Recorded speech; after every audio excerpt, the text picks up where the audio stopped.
All right. Welcome in, everyone. Kicking off another deep dive here. Absolutely. And today we're taking a bit of a different tack. Folks have been asking us to kind of delve into specific examples of genealogical research, Right. and show how to like put these pieces together. Yeah. And someone reached out and said, "Hey, would you guys take a look at my ancestor, John Rich?" Okay. Interesting. And I said, "Well, sure.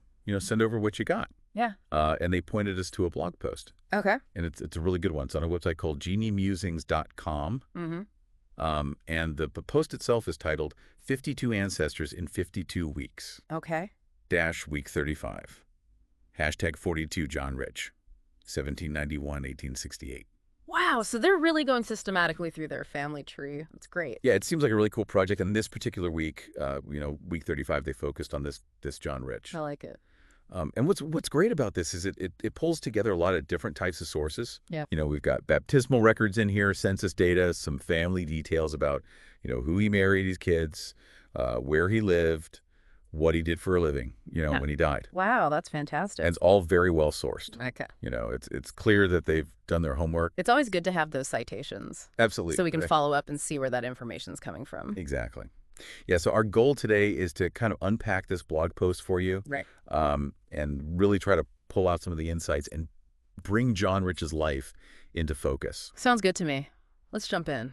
All right, so right off the bat, the post gives us kind of the key dates and locations for John Rich. Okay.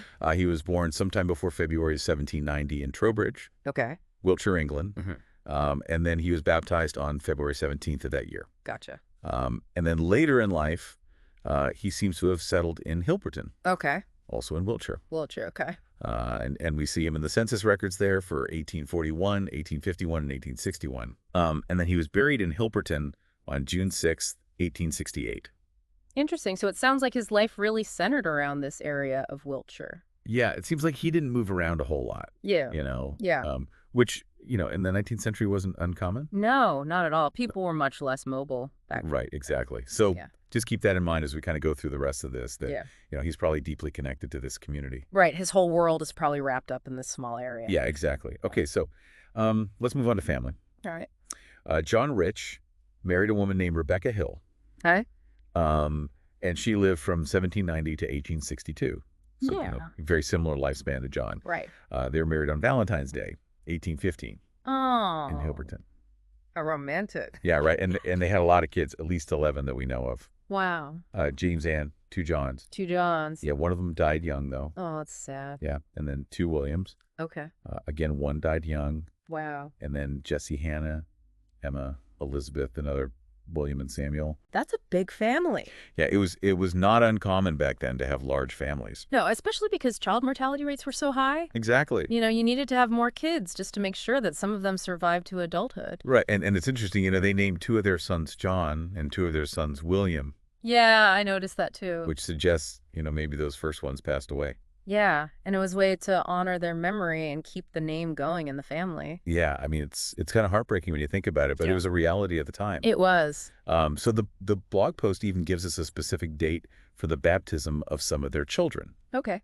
Hannah II, William, who was born in 1830, and Samuel were all baptized on the same day, Oh, wow. February 19th, 1837, Interesting. at the Hilperton Parish Church. Huh. I wonder why they would have done a joint baptism like that. Yeah, it's a good question. Maybe they waited until a visiting minister was available, That's possible. or maybe there was some other family event going on. Or maybe they just thought it would be more convenient.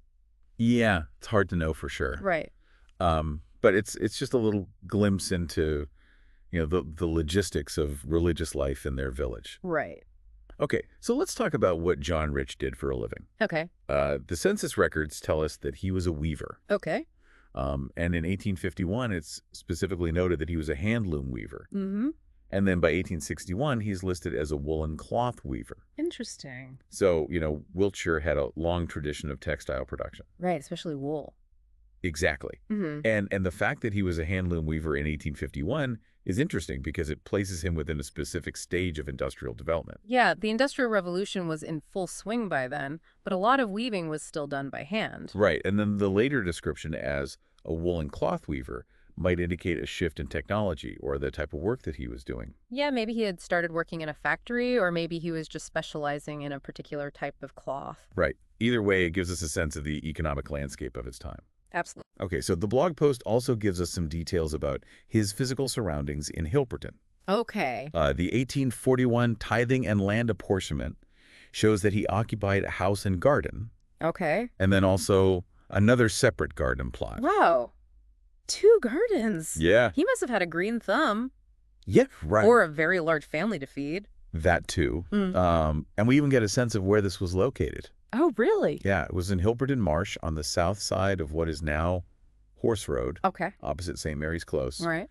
And it was on land that was leased by a woman named Grace Shrapnel. Interesting. So he was a tenant farmer then, Yeah, it seems like it. which was pretty common back then. Right, yeah. But- So this is really cool because it allows us to kind of picture his little corner of the world. It does paint a picture, doesn't it? Yeah, okay, so now here's where it gets really interesting. Okay, I'm intrigued. The blog post points out some inconsistencies in John Rich's age. Oh, really? Yeah, as it's reported in various records. Uh-huh. So in the 1841 census, he's listed as being 47 years old. Mm-hmm.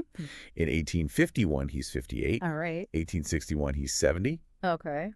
And then when he died in 1868, they said he was 79. Wow, so there's definitely some variation there. Yeah, and this is something that you see a lot in genealogical research. Oh, absolutely. Because, back then people didn't always know their exact age. Right. Or they might have rounded it up or down depending on the situation. Exactly. Or, maybe the person giving the information to the census taker wasn't John Rich himself. That's a good point. And, literacy levels could also play a role in how information was recorded. Right. So, it's just a reminder that historical records are human creations. Yeah. And they're not always perfectly precise or consistent. That's a really important point to remember. Okay, so the blog post also raises the question of John Rich's parents. Okay. They suggest that it was probably William Rich, Right. who lived from 1766 to 1835, and Betty Node Rich, Okay. who lived from 1767 to 1814. Both of them were from Trowbridge. Okay, so that lines up with John's birthplace. Exactly, and there's a baptism record for John Rich in Trowbridge in November of 1790. Oh, wow. Which, aligns pretty closely with the birth year that we have for our John Rich. Right.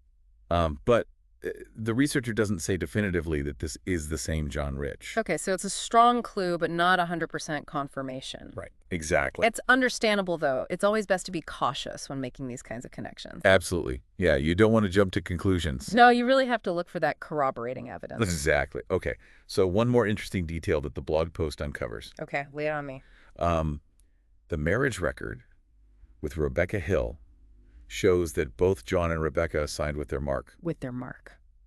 Yeah, so instead of writing their signature, they just made a mark on the document. Interesting. And the witnesses to their marriage were George Hill and Isaac Hiscock. Okay. And this detail, it seems small, but it actually tells us a lot. Oh, yeah, it definitely suggests that they were probably illiterate. Right. Yeah, illiteracy was pretty common among the working class in the early 19th century. Unfortunately. Yeah. So this, it's not just a biographical footnote. No. It gives us some important context about their social standing. Absolutely. It Yeah. speaks to their access to education and their position within society. Exactly. And the names of the witnesses might be worth looking into as well. Yeah, you never know. They could lead to some other interesting discoveries. Right. Okay, so let's kind of wrap this up. Okay. What can we learn from this deep dive into the life of John Rich? Yeah. What are the big takeaways here? Well, I think we've gotten a really fascinating glimpse into the life of a working class man in rural 19th century England. Absolutely. We've pieced together details about his family, his work as a weaver, his community in Hilperton Marsh. And we've done this through looking at parish records, census data, land apportionment details. A real variety of sources. Yeah. And we've also seen some of the challenges of historical research. Yeah, those inconsistencies in his age are a good example of that. Right. And the fact that he and Rebecca signed their marriage record with a mark, that tells us something about literacy levels at the time. Yeah, it's a reminder that the past wasn't always a perfectly documented place. Right, exactly. So, it's important to be aware of these limitations as you're doing your own research. Yeah, absolutely. But even with those limitations, we've been able to put together a pretty detailed picture of John Rich's life. We have, and it's really quite remarkable how much information we can glean from these historical documents. Yeah, it's amazing what you can find if you know where to look. Exactly. And I think it's important to remember that John Rich's story, while it might seem ordinary, is actually representative of the lives of countless others during that period. Right. These records that we've been talking about, they're not just dry historical documents. No, not at all. They're windows into the lives of real people. And by piecing together these fragments, we can get a much richer understanding of the past. Absolutely. So, this deep dive into John Rich's life, I think it really underscores the power of genealogical research. It does.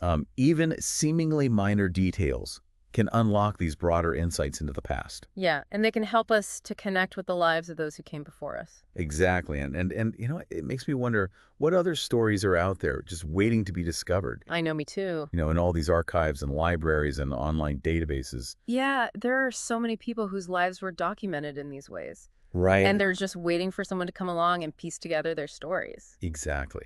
So, what can we learn from John Rich's story? Yeah. What can it tell us about the broader context of his time?